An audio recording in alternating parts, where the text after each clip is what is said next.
Judges. Judges, chapter 1.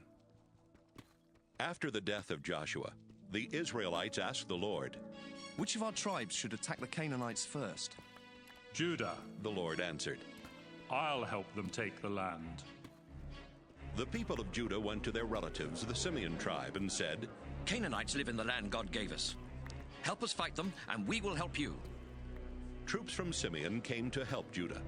Together, they attacked an army of 10,000 Canaanites and Perizzites at Bezek, and the Lord helped Judah defeat them. During the battle, Judah's army found out where the king of Bezek was, and they attacked there. Bezek tried to escape, but soldiers from Judah caught him. They cut off his thumbs and big toes, and he said, "I've cut off the thumbs and big toes of 70 kings and made those kings crawl around under my table for scraps of food. Now God is paying me back." The army of Judah took the king of Bezek along with them to Jerusalem, where he died. They attacked Jerusalem, captured it, killed everyone who lived there, and then burned it to the ground. Judah's army fought the Canaanites who lived in the hill country, the southern desert, and the foothills to the west. After that, they attacked the Canaanites who lived at Hebron, defeating the 3 clans called Sheshai, Ahiman, and Talmai. At that time, Hebron was called Kiriath Arba. From Hebron, Judah's army went to attack Debir, which at that time was called Kiriath Sepher. Caleb told his troops, "The man who captures Kiriath Sepher can marry my daughter Aksa." Caleb's nephew Othniel captured Kiriath Sepher, so Caleb let him marry Aksa. Othniel was the son of Caleb's younger brother Kenaz. Right after the wedding, Aksa started telling Othniel that he ought to ask her father for a field. She went to see her father, and while she was getting down from her donkey, Caleb asked, "What's bothering you?" She answered, "I need your help. The land you gave me is in the southern desert, so please give me some spring-fed ponds for a water supply." Caleb gave her a couple of small ponds, named Higher Pond and Lower Pond. The people who belonged to the Kenite clan were the descendants of the father-in-law of Moses. They left Jericho with the people of Judah and settled near Arad in the southern desert of Judah, not far from the Amalekites. Judah's army helped Simeon's army attack the Canaanites, who lived at Zephath. They completely destroyed the town and renamed it Hormah. The Lord helped the army of Judah capture Gaza, Ashkelon, Ekron, and the land near those towns. They also took the hill country. But the people who lived in the valleys had iron chariots, so Judah was not able to make them leave or to take their land. The tribe of Judah gave the town of Hebron to Caleb, as Moses had told them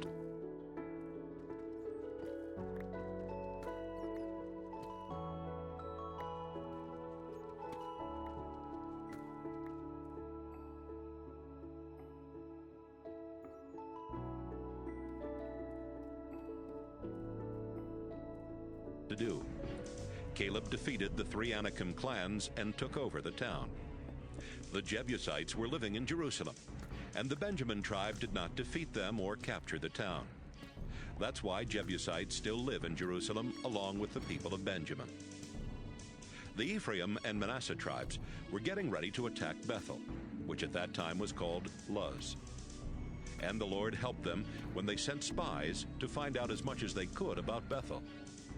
While the spies were watching the town, a man came out and told them, "If you show us how our army can get into the town, we'll make sure that you aren't harmed." The man showed them, and the 2 Israelite tribes attacked Bethel, killing everyone except the man and his family. The 2 tribes made the man and his family leave, so they went to the land of the Hittites, where he built a town. He named the town Luz, and that is still its name.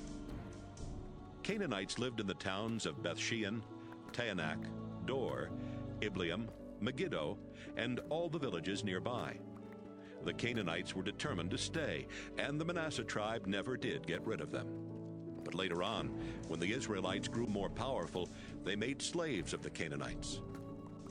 The Ephraim tribe did not get rid of the Canaanites who lived in Gezer, so the Canaanites lived there with the Israelites all around them. The Zebulun tribe did not get rid of the Canaanites who lived in Kitron and Nahalal, and the Canaanites stayed there with Israelites around them. But the people of Zebulun did force the Canaanites into slave labor. The Asher tribe did not get rid of the Canaanites who lived in Akko, Sidon, Alab, Akzib, Helba, Aphek, and Rehob, and the Asher tribe lived with Canaanites all around them. The Naphtali tribe did not get rid of the Canaanites who lived in Beth-Shemesh and Beth-Anath, but they did force the Canaanites into slave labor. The Naphtali tribe lived with Canaanites around them. The Amorites were strong enough to keep the tribe of Dan from settling in the valleys, so Dan had to stay in the hill country. The Amorites on Mount Heres and in Ajalon and Shaalbim were also determined to stay. Later on, as Ephraim and Manasseh grew more powerful, they forced those Amorites into slave labor. The old Amorite-Edomite border used to go from Selah through Scorpion Pass into the hill country. Judges chapter 2. The Lord's angel went from Gilgal to Bochim and gave the Israelites this message from the Lord. I promised your ancestors that I would give this land to their families, and I brought your people here from Egypt. We made an agreement that I promised never to break, and you promised not to make any peace treaties with the other nations that live in the land. Besides that, you agreed to tear down the altars where they sacrificed to their idols, but you didn't keep your promise. And so, I'll stop helping you defeat your enemies. Instead, they will be there to trap you into worshiping their idols. The Israelites started crying loudly, and they offered sacrifices to the Lord. From then on, they called that place Crying. Joshua had been faithful to the Lord, and after Joshua sent the Israelites to take the land they had been promised, they remained faithful to the Lord until Joshua died at the age of 110. He was buried on his land in Timnath-Heres, in the hill country of Ephraim, north of Mount Gaash. Even though Joshua was gone, the Israelites were faithful to the Lord during the lifetime of those men who had been leaders with Joshua, and who had seen the wonderful things the Lord had done for Israel. After a while, the people of Joshua's generation died, and the next generation did not know the Lord or any of the things he had done for Israel. The Lord had brought their ancestors out of Egypt, and they had worshipped him. But now the Israelites stopped worshiping the Lord and worshipped the idols of Baal and Astarte, as well as the idols of other gods from nearby nations. The Lord was so angry at the Israelites that he let other nations raid Israel and steal their crops and other possessions. Enemies were everywhere, and the Lord always let them defeat Israel in battle. The Lord had warned Israel he would do this, and now the Israelites were miserable. From time to time, the Lord would choose special leaders known as judges. These judges would lead the Israelites into battle and defeat the enemies that made raids on them. In years gone by, the Israelites had been faithful to the Lord, but now they were quick to be unfaithful and to refuse even to listen to these judges. The Israelites would disobey the Lord, and instead of worshiping him, they would worship other gods. When enemies made life miserable for the Israelites, the Lord would feel sorry for them. He would choose a judge and help that judge rescue Israel from its enemies. The Lord would be kind to Israel as long as that judge lived. But afterwards, the Israelites would become even more sinful than their ancestors had been. The Israelites were stubborn. They simply would not stop worshiping other gods or following the teachings of other religions. The Lord was angry with Israel and said, The Israelites have broken the agreement I made with their ancestors. They won't obey me, so I'll stop helping them defeat their enemies. Israel still had a lot of enemies when Joshua died, and I'm going to let those enemies stay. I'll use them to test Israel, because then I can find out if Israel will worship and obey me as their ancestors did. That's why the Lord had not let Joshua get rid of all those enemy nations right away. Judges chapter 3. And the Lord had another reason for letting these enemies stay. The Israelites needed to learn how to fight in war just as their ancestors had done. Each new generation would have to learn by fighting the Philistines and their 5 rulers, as well as the Canaanites, the Sidonians, and the Hivites that lived in the Lebanon mountains from Mount Baal Hermon to Hamath Pass. Moses had told the Israelites what the Lord had commanded them to do, and now the Lord was using these nations to find out if Israel would obey. But they refused. And it was because of the Canaanites, Hittites, Amorites, Perizzites, Hivites, and Jebusites who lived all around them. Some of the Israelites married the people of these nations, and that's how they started worshiping foreign gods. The Israelites sinned against the Lord by forgetting him and worshiping idols of Baal and Astarte. This made the Lord angry, so he let Israel be defeated by King Cushan-Rishathaim of northern Syria, who ruled Israel 8 years and made everyone pay taxes. The Israelites begged the Lord for help, and he chose Othniel to rescue them. Othniel was the son of Caleb's younger brother Kenaz. The Spirit of the Lord took control of Othniel, and he led Israel in a war against Cushan-Rishathaim. The Lord gave Othniel victory, and Israel was at peace until Othniel died about 40 years later. Once more, the Israelites started disobeying the Lord. So he let them be defeated by King Eglon of Moab, who had joined forces with the Ammonites and the Amalekites to attack Israel. Eglon and his army captured Jericho. Then he ruled Israel for 18 years and forced the Israelites to pay heavy taxes. The Israelites begged the Lord for help, and the Lord chose Ehud from the Benjamin tribe to rescue them.